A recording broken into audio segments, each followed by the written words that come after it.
Livro de Joel, capítulo 2, versículos 28 e 29, dizem assim: E acontecerá depois que derramarei o meu espírito sobre toda a carne.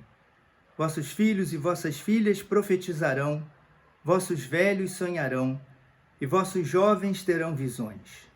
Até sobre os servos e sobre as servas derramarei o meu espírito naqueles dias. Celebra-se neste domingo, dia de Pentecostes. Este é um dia em que a igreja cristã, pelo mundo afora, comemora o cumprimento da promessa de Deus, que se tornou promessa de Jesus também, de envio do Espírito. O meu Espírito, como lemos 2 vezes em nosso texto. Quando dizemos Espírito de Deus, estamos falando de quê?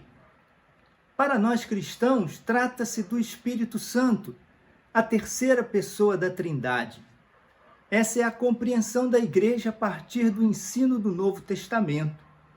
Por outro lado, é preciso saber que, para Joel e seus primeiros ouvintes e leitores, o Espírito de Deus ainda não era visto como pessoa. O Espírito era uma figura para o poder de Deus, a força vital de Deus, pela qual ele se fazia presente e atuante no mundo e em meio de seu povo e em pessoas escolhidas desse povo. Não se conhecia naquela época o mistério da Trindade. É que Deus se revela progressivamente. No tempo do Antigo Testamento, a tônica da revelação estava no fato da sua unicidade. Deus é único, uno e único. Único para Israel no primeiro momento, mais tarde, desde o exílio babilônico, único em termos absolutos, no sentido de único Deus que há. No mundo cheio de deuses, isso já era uma novidade suficientemente grande e profunda para ocupar a mente das pessoas. E note que, mesmo dentro do Antigo Testamento, a revelação já é progressiva. Só a partir de Jesus Cristo, a humanidade passa a conhecer esse outro aspecto complementar do caráter de Deus, que ele é também trino. Uno e trino. Triuno. Um só Deus que subsiste em 3 pessoas, o Pai, o Filho e o Espírito Santo. Algo também inteiramente novo e singular na história das religiões. Assim crê e prega a igreja cristã. Para a igreja, portanto, o Espírito Santo é uma pessoa. O Espírito de Deus é a sua presença pessoal em nós, em nosso meio e dentro de nós. Não apenas Deus é por nós, não apenas Deus esteve entre nós no Verbo encarnado, mas Ele habita hoje em nós, na igreja e em cada crente, pelo seu Espírito. São chegados os últimos tempos, o que é indicado no texto por 2 termos, um no início do versículo 28 e outro no fim do versículo 29. Depois e naqueles dias. São tempos em que se inaugura uma nova fase nas relações entre Deus e os seres humanos. Tempos que se abrem com o derramamento do Espírito de Deus no dia de Pentecostes. Deus, em Pentecostes, derramou o seu Espírito. O que aprendemos do texto de Joel sobre o derramamento do Espírito de Deus? Em primeiro lugar, que todos os que são de Deus recebem o Espírito de Deus. A promessa anunciada por Joel e cumprida em Pentecostes fala de um dom derramado sobre toda a carne. Seja qual for o alcance, bem como o sentido da expressão toda a carne, é certo que ela diz respeito a todos aqueles que integram o povo de Deus, referidos no texto como vossos filhos e vossas filhas, vossos velhos, vossos jovens. Povo no qual também acham espaço os servos e as servas. Diz o livro de Atos, no capítulo 2, que todos os que estavam reunidos no dia de Pentecostes ficaram cheios do Espírito Santo. O Espírito de Deus é, pois, concedido a todos os crentes, sem discriminações, sem distinções, sem exceções. Antes do Pentecostes, a experiência do Espírito era restrita a alguns, a reis, sacerdotes, profetas, a pessoas específicas para o cumprimento de papéis especiais, como liderar o povo no âmbito político, religioso ou social. Agora o Espírito é derramado sobre os homens e as mulheres, os filhos e as filhas, sobre os velhos e os jovens, sobre os livres e os escravos. Tão abrangente é esse derramamento que inclui até os servos e as servas. O Espírito Santo rompe barreiras levantadas pelo sexo, pela idade, pela condição social, também por etnia. O Espírito torna-nos um em Cristo, derruba todos os muros, todas as paredes de separação erguidas por qualquer cultura marcada pelo pecado. Na igreja, todos temos, por isso, igual dignidade e valor. Temos todos igual poder, pois recebemos todos o mesmo Espírito. Isto não como fruto de esforço humano, não como resultado de busca nossa, não como recompensa de merecimento nosso, não como consequência de preparo prévio, mas por iniciativa divina, como um dom livre e gratuito de Deus. É um presente de Deus para nós. O Espírito Santo não é objeto de desejo ou de espera, mas realidade na vida de todos os cristãos. É um presente que recebemos todos no presente. Não há, pois, que buscar o Espírito de Deus como uma segunda bênção além da salvação em Cristo, porque não há cristãos de segunda classe sem o dom do Espírito. Sem o Espírito nós nem seríamos de Cristo. Paulo diz em Romanos 8, versículo 9, se alguém não tem o Espírito de Cristo, esse tal não é dele. É o Espírito que nos leva à confissão de Jesus como Senhor. 1 Coríntios 12, 3 diz, ninguém pode dizer Senhor Jesus, se não for pelo Espírito Santo. E é o Espírito de Deus que nos leva à confissão de Deus como Pai. Gálatas 4, 6 diz que é o Espírito do Filho enviado pelo Pai ao nosso coração que clama, Abba, Pai. Sendo a igreja um corpo, nós temos diferenças dentro da comunidade cristã, mas elas são de dons e funções apenas, não de status nem de privilégios, até porque não há hierarquia entre as pessoas na comunidade cristã. Nenhuma diferença é para nos separar ou dividir.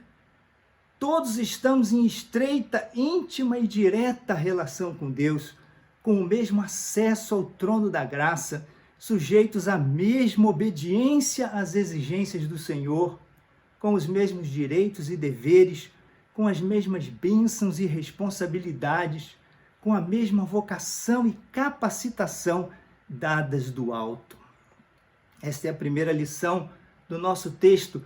Todos os que são de Deus têm o Espírito de Deus. Em segundo lugar, o texto ensina que o Espírito de Deus é concedido a todos em plenitude. Veja, derramar é o verbo utilizado pelo texto para falar do dom do Espírito de Deus. Derramarei o meu Espírito, diz 2 vezes o texto de Joel. O Espírito Santo é como intensa chuva que cai sobre todos e a todos encharca. Deus não é sovina, não usa conta-gotas, não economiza o seu dom, não dá o Espírito por medida, como dirá João Batista. Trata-se de generosa efusão do dom do Espírito. Outrora, antes do Pentecostes, as experiências com o Espírito de Deus eram parciais, passageiras, limitadas ao tempo necessário para se cumprir determinada tarefa. Agora o Espírito foi derramado. É dom pleno, permanente, definitivo. Todo cristão tem o Espírito Santo todo cristão é cheio do Espírito Santo. Quando entoamos, por exemplo, cânticos que pedem a plenitude do Espírito, não estamos falando de algo ainda não acontecido na vida do cristão. Só se podem compreender e cantar bem tais palavras como externalizações de um anelo muito válido de que permaneçamos sempre assim, plenos de Deus, não como súplica por algo que ainda não tenhamos, pois todo cristão, repito, é cheio do Espírito Santo. Sendo cheio do Espírito Santo, nada falta ao cristão para que ele possa ser e fazer o que Deus quer que ele seja e faça. O cristão tem poder do alto, tem conhecimento da vontade de Deus e cada vez maior à medida que cresce na vida cristã, pois tem o amor de Deus derramado no coração. Temos, como crentes em Jesus Cristo, completa habilitação, todos os recursos necessários para agir no mundo em cumprimento do querer de Deus, pois Deus já derramou sobre todos nós o seu Espírito. Talvez o que falte em alguns seja a consciência clara das implicações do recebimento do Espírito. Leia depois Efésios 5, de 18 a 21. Nessa passagem, vemos que os cheios do Espírito falam palavras boas, que glorificam a Deus e edificam os irmãos, são agradecidos em tudo e por tudo a Deus, vivem em sujeição mútua, servindo-se uns aos outros. E aqui a preposição é importantíssima. Os crentes não vivem servindo-se uns dos outros, mas servindo-se uns aos outros. Importa que você aprenda que é cheio do Espírito Santo por pertencer a Cristo e que essa condição lhe é concedida exatamente para isso, para o serviço do próximo, que é o serviço do Senhor. Chegamos assim, então, a uma terceira lição. Somos todos cheios do Espírito para o serviço do Senhor. Em outras palavras, somos cheios do Espírito para pregar a palavra de Deus ao mundo. O texto expressa isso por 3 verbos: profetizar, sonhar, ter visões. O texto diz: vossos filhos e vossas filhas profetizarão, vossos velhos sonharão e vossos jovens terão visões. Não se trata aqui de experiências acessíveis apenas a uns poucos privilegiados que distanciem do mundo e coloquem uns acima de outros na igreja. Tudo está relacionado ao conhecimento e ao anúncio da vontade de Deus. Vejamos se não é assim mesmo.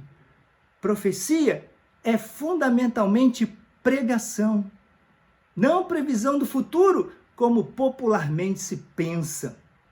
Encontram-se palavras sobre o futuro nos livros proféticos bíblicos. A de Joel, em que estamos meditando, é uma delas, uma promessa de novos tempos, que ainda estavam à frente quando o seu texto foi escrito.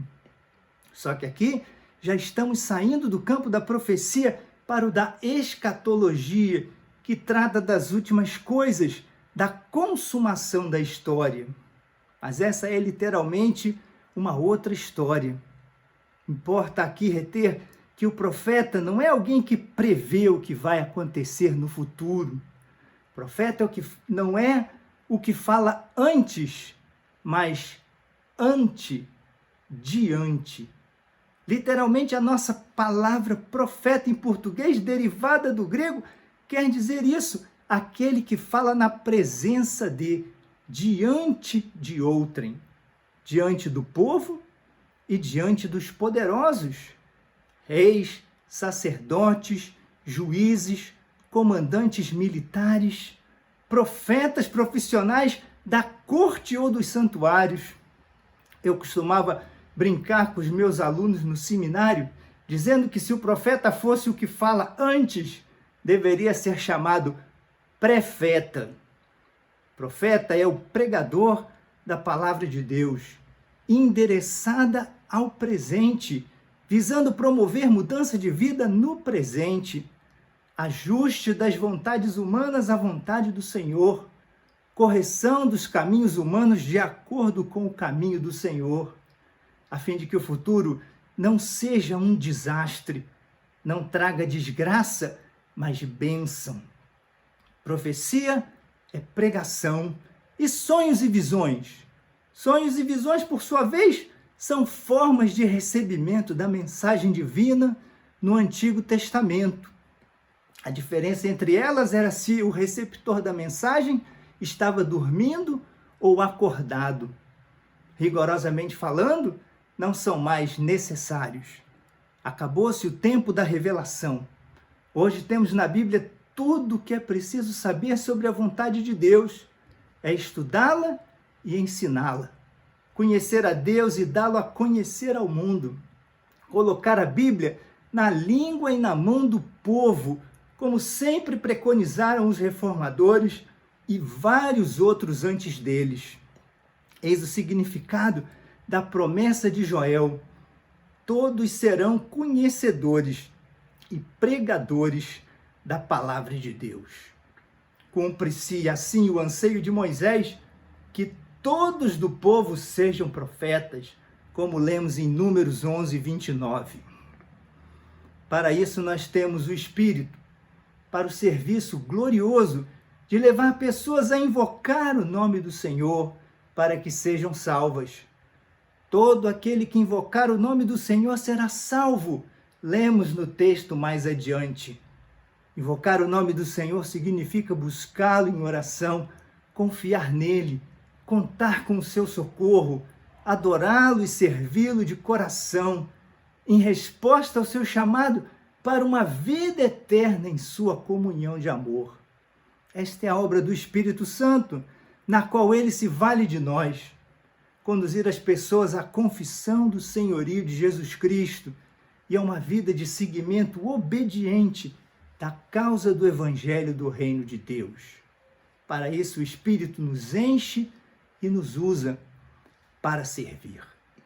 O Espírito Santo é Deus habitando pessoalmente em todos nós, de maneira plena e para sempre, para que sirvamos ao Senhor, para que sejamos seus instrumentos, cheios de poder para promover a novidade do Evangelho no mundo e ajudar o nosso próximo a experienciar transformação em sua existência. Temos tudo para fazer com êxito a vontade de Deus, levando pessoas ao encontro do Cristo vivo e vencedor da morte. Seja essa a nossa razão de viver. E que Deus continue abençoando a caminhada da igreja, sob a orientação do seu Espírito. Amém.